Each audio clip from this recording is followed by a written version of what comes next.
The revelation of the full scope and scale of Trump's new trade war shocked the world this week.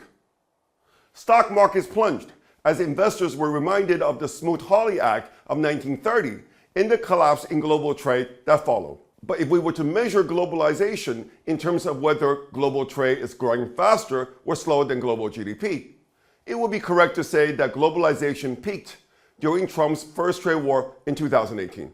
Even though globalization has gone into reverse gear over the past few years, Trump's new trade war is a reminder that we're still living with its consequences, especially political consequences. Trump is right that globalization has not been fair. Globalization was a windfall for some and a curse for others. Globalization created winners and losers. The biggest winners of globalization were U.S. corporations and Chinese workers.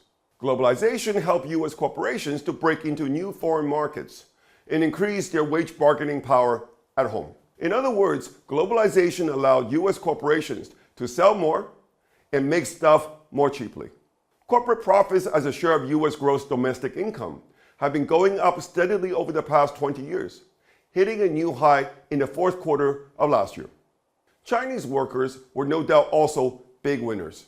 As China's share of global trade increased fourfold since China joined the World Trade Organization in 2000, China's per capita income has increased by less than $1,000 to close to $13,000 in the space of just 25 years.